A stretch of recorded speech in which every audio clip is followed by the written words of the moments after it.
Hello guys, here is BPS Chauhan. आपकी 24 जनवरी 2024 JEE mains 2024 की dates announce हो चुकी हैं और अब अगर आज की डेट से उसको कैलकुलेट करें, टुडे इज़ 1 नवंबर, तो हमारे पास में खाली 30 दिन नवंबर के रह जाते हैं और 31 दिन रह जाते हैं जनवरी के और दिसंबर के और 24 डेज रह जाते हैं खाली आपके जनवरी के। 24 को तो एग्ज़ाम स्टार्ट होना है। अब इन दिनों में से अगर हम कट करें तो 20 दिन यहाँ छोड़ दीजिए और इधर आप एक वीक और हटा दीजिए तो लगभग 60-80 डेज रहते हैं। और मैं आपको बोल रहा हूँ कि 75 डेज आपको एक फिक्स क्राइटेरिया बना लेना है कि 75 डेज में ये पूरा आपको जितना भी रिवीजन है या जो भी चैप्टर्स आपके रह गए उनको आपको कवर करना है। सबसे इम्पॉर्टेंट बात डिस्कस कर रहा हूँ मैं कि मैथ्स वो सब्जेक्ट होता है जेई मेंस में जिसमें कि दूसरे सब्जेक्ट पे ध्यान दे देते हैं क्योंकि मैथमेटिक्स में प्रैक्टिस की ज़रूरत होती है गाइज, और वो प्रैक्टिस छूट जाती है लास्ट मोमेंट में। कभी पॉसिबल नहीं होता कि आप उस प्रैक्टिस को पूरा कर पाएँ। अभी वो टाइम है 75 डेज, हम लोग 75 डेज लेके चल रहे हैं और 75 डेज में से अगर आप फर्स्ट 2 वीक्स में, पहले 2 सप्ताह में अगर आप ऐसा करते हैं कि 2 वीक में जो भी चैप्टर आपके बिल्कुल वेल प्रिपेयर्ड नहीं है या उन पे खाली थ्योरी पे थोड़ा बहुत काम किया हुआ है, क्वेश्चंस की प्रैक्टिस नहीं की गई है, ठीक है, आपको सबको मालूम है कि बिना प्रैक्टिस के मैथ्स में कॉन्फिडेंस नहीं आता। तो ये पर्टिकुलर वीडियो में इसीलिए मैंने बनाया कि मैथ्स पे अभी एग्जैक्टली इसी समय ध्यान देने की ज़रूरत है।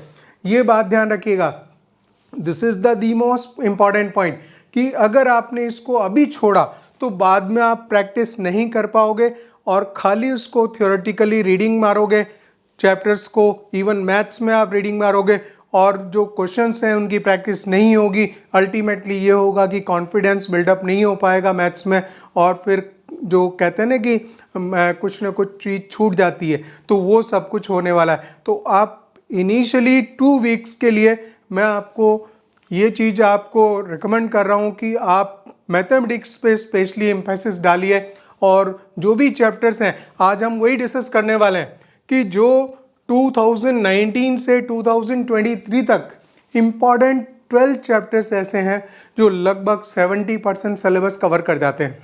तो ये वाला पूरा पार्ट आपको कर लेना है और देखिए कितनी अच्छी बात है यहाँ पे कि 70% सिलेबस ये कवर हो जाता है and you will get the 18 questions. आपको टोटल 18 क्वेश्चंस मिलेंगे और 12 चैप्टर्स आपको कवर करने हैं। तो ये दी मोस्ट इम्पॉर्टेंट चैप्टर्स हैं जिनको कि आपको कंप्लीट कर लेना है and you will get the 18 questions out of 25। तो बाकी जो 7 क्वेश्चंस बचते हैं वो 30% पार्ट में बचते हैं, लेकिन ये चैप्टर्स जो अगर आप मैथ्स कर रहे हैं तो उसके लिए सबसे ज़्यादा ज़रूरी है। वो पूरी लिस्ट आउट निकाला है। देखिए ये किस तरह से इवेल्युएट किया है, ये जो क्वेश्चंस हैं जेई 2019 से 2023 तक के जितने भी क्वेश्चंस थे उनको उस तरह से इन चैप्टर्स को 12 चैप्टर्स को पूरा एनालिसिस करके वर्कआउट किया गया, ठीक है। तो देखिए वेक्टर्स एंड 3D में टोटल आपके लगभग ये 18 क्वेश्चंस बनते हैं, 18.5 हो जाएगा, तो हम उसको 18 ले लेते हैं, ठीक है ना। यहाँ पे पॉइंट ये है कि vector and 3D this is the most important chapter for the maths, right. तो इसमें से 3 से 4 क्वेश्चंस बनते ही आ रहे हैं। 19 से लेके 23 तक का पूरा एनालिसिस है, आपको 100% अभी करना है। ध्यान रखिए ये फर्स्ट 2 वीक में आपको पहले इन मैथ्स को कंप्लीट करना है। अगर इन चैप्टर्स की, ये जो 12 चैप्टर्स मैं बता रहा हूँ, अगर इनमें आपने क्वेश्चंस की प्रैक्टिस नहीं की है या इवन थ्योरी को कंप्लीट करने में कुछ कमी रह गई है तो उसके साथ में उसको थ्योरी को कंप्लीट करके आप क्वेश्चंस पहले अभी यहीं लगा लीजिएगा। ध्यान रखिए इन 2 वीक्स, क्योंकि बाद में जैसे ही जैसे कंडीशन टाइट होगी तब आप प्रैक्टिस नहीं करोगे और प्रैक्टिस नहीं करोगे तो फिर आप समझ लीजिए कि उस चैप्टर में जो कॉन्फिडेंस है बिल्कुल बिल्डअप नहीं हो पाएगा। तो ये आपको करना है। यहाँ पे हम बात कर रहे हैं, पहले मैं पूरी लिस्ट को आपको एक्सप्लेन कर देता हूँ, ये 12 चैप्टर्स आपको एक्सप्लेन कर देता हूँ।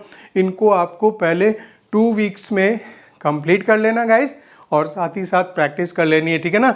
तो वेक्टर एंड 3D के 3 से 4 क्वेश्चंस आने वाले हैं। मैट्रिसेस एंड डिटर्मिनेंट्स में से 2 क्वेश्चंस आएंगे, ठीक है, और इंटीग्रेशन में से 2 क्वेश्चंस आएंगे।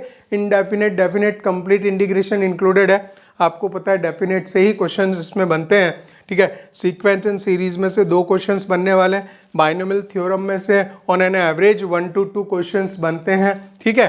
कभी कभी ऐसा होता है कि पर्टिकुलर किसी जेई में किसी चैप्टर से, वेक्टर से बहुत सारे क्वेश्चंस आ जाते हैं, कई बार 3D से आ जाते हैं, ज़्यादा क्वेश्चंस वो दे देता है, लेकिन वो तो आपको मिलेगा ही स्लाइटली, क्योंकि ये जो कंपटीशन है ये slightly just like in a game, तो वो आपको खिलाएगा। ऐसे कुछ चैप्टर्स में आप बिल्कुल जो आप एजम्पशन करके चल रहे हैं वैसा 100% नहीं होने वाला है, किसी में फ्लक्चुएशन आएगा, ठीक है। लेकिन हम फिर भी एक एवरेज की बात करते हैं। बाइनोमियल थ्योरम से 1 to 2 क्वेश्चंस आने वाले हैं। फंक्शंस में से गाइज 1 से 2 क्वेश्चन आएगा, और परम्यूटेशन एंड कॉम्बिनेशन में आपको 1 से 2 सवाल मिलेंगे। प्रोबेबिलिटी में 1 क्वेश्चन पक्का मिलेगा, ठीक है। लिमिट्स, कंटिन्यूटी एंड डेरिवेटिव्स में से 1 से 2 को सवाल मिलेंगे। डिफरेंशियल इक्वेशंस में से 1 क्वेश्चन पक्का ही होता है, ठीक है। एंड एओडी में से आपका 1 क्वेश्चन पक्का होता है, और कॉम्प्लेक्स नंबर में से 1 क्वेश्चन पक्का है। तो यदि आप अभी चाह रहे हैं कि पहले अभी स्टार्ट करना चाह रहे हैं, रिवीजन करना चाह रहे हैं, या कुछ चैप्टर्स में कमी है, तो ये आपके 12 चैप्टर्स आपके सामने हैं, और ये 18 क्वेश्चंस जनरेट करेगा जेई मेंस 2024 के लिए। इनको आप 100% पूरा कर लीजिए, इनके क्वेश्चंस में क्वेश्चन सॉल्व कर लीजिए, इनके PYQ सॉल्व कर लीजिए, जिससे कि आप भी कॉन्फिडेंस बिल्डअप हो जाए। ये जो है सारा सब कुछ आपको मालूम है कि मैथ्स में विदाउट प्रैक्टिस कुछ नहीं होता। आपको रजिस्टर पेन उठा के क्वेश्चन सॉल्व करके and then you have to get the confidence yourself. आप जब तक खुद स्वयं जब नहीं ले लोगे कॉन्फिडेंस, तब तक वो चीज़ नहीं आती। जब कई सवालों को सॉल्व करते करते करते आपको आ जाता है कि हाँ अब मेरे सवाल अच्छे से बन रहे हैं, that is called the real thing that is required. वही चीज़ चाहिए होती है कि आपको चैप्टर में इस तरह का कॉन्फिडेंस बिल्डअप हो। तो आप इन चीज़ों को देखिए। आपके पूरे ये एक छोटी सी टेबल दी है, छोटा सा वीडियो मैंने बनाया है। मोस्ट इम्पॉर्टेंट पॉइंट वापस बोल रहा हूँ, आप इन 12 चैप्टर्स की अभी फर्स्ट 2 वीक में प्रैक्टिस कर डालिए, और जिससे कि आपका कॉन्फिडेंस बूस्टअप हो जाए। बाकी तीनों सब्जेक्ट्स को तो पैरेलल चलाना ही चलाना है, लेकिन सबसे बड़ी बात होती है कि जब जैसे डेट्स डिक्लेयर होती हैं तो स्लाइटली जो है हार्ट बीट बढ़ जाती है। तो ऐसे केस में हमें पहले इसका कॉन्फिडेंस बिल्डअप कर लेना है। बाद में जब टाइम जाएगा तो आप एक चैप्टर पे जो है क्वेश्चंस, अगर मान लीजिए 20 से 25 क्वेश्चन सॉल्व करने हैं मैथ्स के, तो उतना टाइम नहीं दे पाओगे। आप तब खाली क्या करोगे, सॉल्यूशन को रीड आउट करोगे और कोशिश करोगे कि चलो हो गया, है ना। वो चीज़ नहीं आनी चाहिए। अभी बिना देखे, बिना सॉल्यूशन को देखे उसको सॉल्व करके सॉल्यूशन को आप जो है फाइंड आउट करो, and that will be the real practice for the mathematics. ठीक है गाइस, तो ये वीडियो यहीं ख़त्म करते हैं। All the best for the your exam, और मैं चाहूँगा कि आप अभी पहले मैथ्स को प्रैक्टिस में ले लें।